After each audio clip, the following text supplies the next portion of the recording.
Hello guys, so today is January 9, 2026 and I can really say that I am grateful because CJ is here! Say hi! Hi! Di lang ka! So, CJ is one of the dog na ako ang ipakaon diri sa school. Sino hungkab na siya diha kay wala siguro na ikaon, but baka naman ako siya dahil every now and then. And now nga graduating student ko, I do not know unsay kanang buhaton ako ni CJ kay napamahal na akong iro ba niya. Si mamag si papa di ganahan ganyan kanang kuan lain nga iro. Kanang model ako kuan dito ba sa balay. Lima ko sabot may Erwin na sana na model si CJ. Either ato sa ilha o sa amua. Hopefully, sugot si mamag si papa. So, now that it's almost hapit na ang graduation, it pains me so much. Kanang ganiha, I cry a lot. Okay, sagol na tanang stress, tanang kuan malapay buhaton sa pagtali sa mga answers sa imuhang respondents, mga practical research. It's easy man to work with it, but kanang lisod i-manage tanan when your body is not cooperating and the people around you is not cooperating, since dili man jud pwede ang cellphone during class hours. And there's this classmates of mine na gahi jud, and before pa lang ko nagsudog leadership, diin na dyan na nakatungkod ang magalingon nga na other times nga dili ta ka control sa usa ka tawo. What we can only control is how we respond. So lately I cried a lot, not because ng weak ko, but because I couldn't help, or wala na nako napugngan ba, like wala na ako napugngan nga ako ipagawas kung ibati. I don't care if my classmates will libak me. Me and Erwin also argued a lot. And sagol na tanan. And uban pod students kay kanang di sila ma-follow sa mga guidelines and standards dito sa school. One of the realizations gyud nako as a leader is kanang dili gyud ay dapat makaibaw ka before ka mo sud sa leadership. You should know that not everything will happen the way you wanted it to. If you really want to implement jud tanan yung mga plano diri sa school, kay you need to really sacrifice a lot. Your mental health, tanan nimo tanan kailangan jud nimo i-sacrifice. Kailangan pa kag funds, like for example sa cellphone usage, kay in order for the students to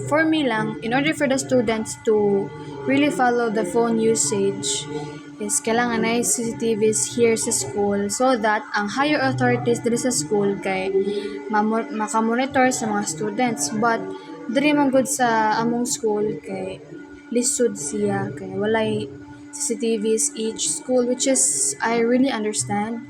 And somehow po di lang kana phone usage ang problem, na po mga kawat-kawat ba.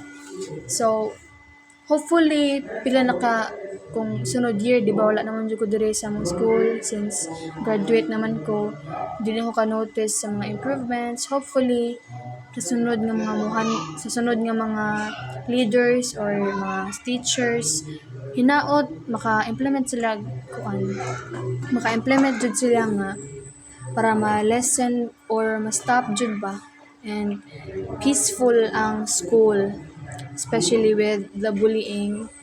One of my realizations pod, ang kasagaran sa mga students kay layo pod sa Ginoo. I am not kanang warning them nga wala silang tuo Ginoo. Like ako, I believe in God gyud because I witness myself.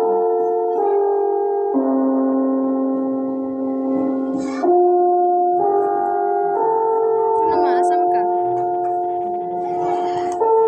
Kanang dugay ba, man?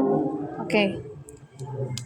So, ako as SSLG president before my term mahuman, before mahuman akong term, kay I'm really planning to implement praise and worship here sa school.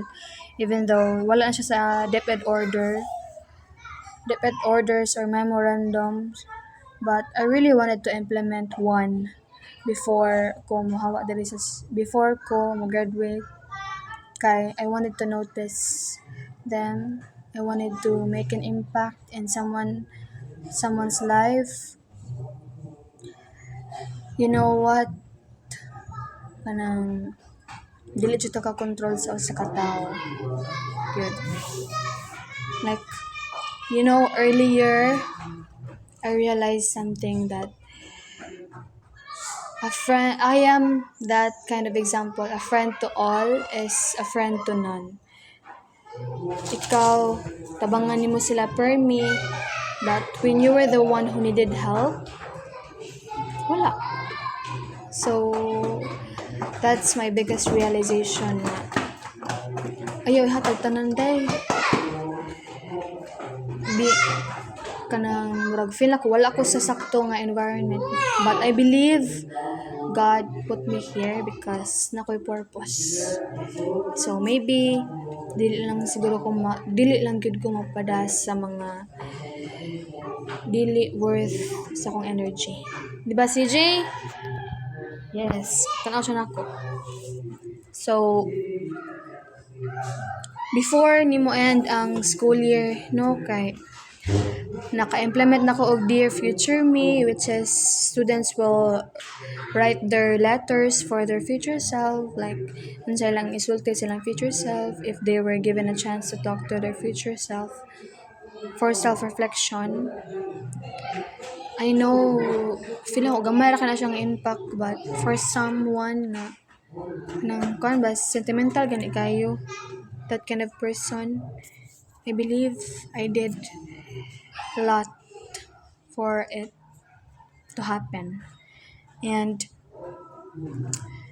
next is clean up drive and praise and worship, Valentine's Day, sa pato, love and art exhibit, Women's Month, and I also noticed po, di lang siguro na ako na-open. So, man ako i-share. Lisod. Dire. Eskwelahan na. Not because sa sa teachers, not because sa students, but because sa sistema ba. Like ako, as a leader, good ganahan jud gani ko nga. Pero ganahan jud ko ba nga kanang peaceful, but you know, the world is not. Kanang we can only do what we can sa limit jud sa tong makaya. But if you wanted to, you would. But sometimes there are things na kanang beyond na sa imong control. And that's part of leadership. Grabe, 10 minutes na ko diri day. Nag-practice sa mig sinulog. Alas 4:34 na. So, yeah. Someday, we'll play ko nga video. And future self, I know that you're watching right now. And you must know that you're doing well. And I am surviving. And I hope you are surviving too. Ha? Pag give up diha. Dapat labanan nimo ng unsay kontra or kinsay kontra nimo sa kinabuhi. You need to pray for that one, and always remember that you are your own best friend. No one is coming to save you except for Him. You were saved by grace. You were saved by His grace. So pray and wait for your table to turn. Okay? Okay. Nicole, grabe yung kayo mong impact. Gibuhat diri sa taghagimit. You set the standard so high according to the teachers. You pasted informations even if you knew na ubang students will not basa it. You gave them booklets, but still, na-notice nimo nga ilarang ibaliwala. But you knew nga nagyapoy students nga gi-value to nga movement. And that even if usa ra naka-student nga gi-value imuhang paghatag og mga unsa pa na diha booklets ba, pag-paste og informations, you must know nga you did so much better. And man ako masulti. Kung masulti sa akong self, kay kauli man ako. And sa akong self, no, future self, learn to love yourself. Okay? Learn to love yourself. Put God first, and others will follow. Pray for everything. Good day man na or bad, and work on this. Work on this sa mouth. Message na ko sa tanang tao sa kalibutan sa. My message to the whole world is be kind. But somehow kanang i-take din nila og advantage mo pagka maayo. Like maglibog ko ba unsa jud? Magbinutan ka sa mga tao pero abusaran ka, or bis na pa mag-abusaran ka kay magbinutan gyapon ka. Sama jud. Because na-learn na gud nako ako ang lesson before nga Diyos ng buhay ko. Pati daw wala pa na siya. Basta pagpakin na siya.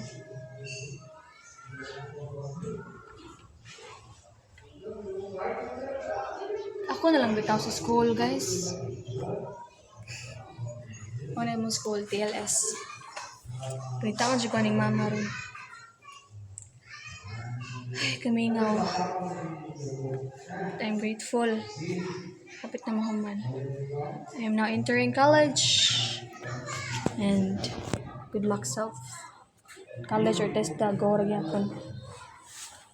Hindi kaya maghipos ako.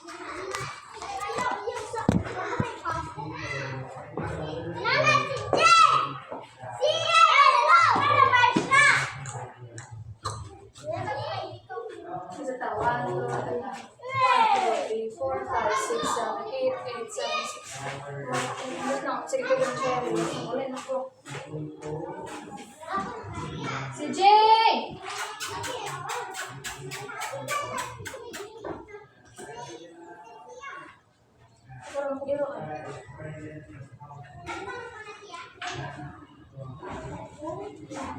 Be honest, kay unjo kay ko sa tanan. Muna kayo go.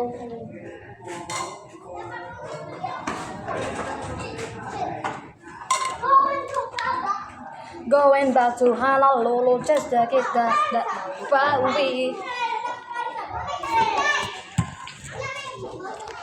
So, ano na po, sweethearts. Thank you for watching and I hope you learned something. Matag ni Jielin.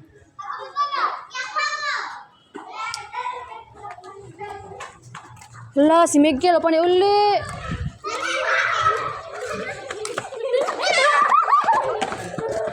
Oh, kanindot ng mga bata. Mana mana? Tagma ka? CJ!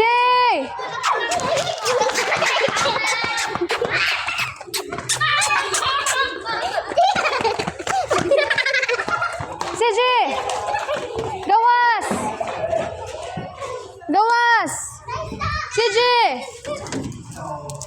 Ay, ginulat. CJ! Okay. CJ! Gawasa, gawasa, CJ! CJ! Bilis na, be. Abay. Ito na ko, ha. Uy, Sparks! Ay, chung. Ay, jurat. Hoy, hindi manghilabot, Sparks, ha?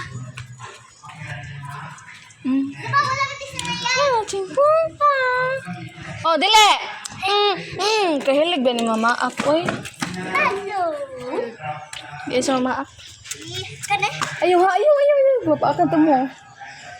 Kana si G, okay na si G. Kana siya kay murag dili pa kana siya comfortable nga pika-pikapon ba. Pa Sparks, tana Sparks. CJ. Bye-bye. Tana. Ano na sila dire mag. Ako ba niya po sa YouTube? Hi mo ka.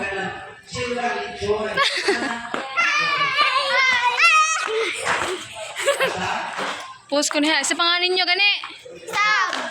Sam. Jelme. Kani usa? Si Luan.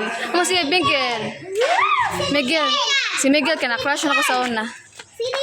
Ano si Rian? Ano si Rian? Sige, bye-bye na. Bye-bye, Spark. Bye-bye, guys. Good hearts.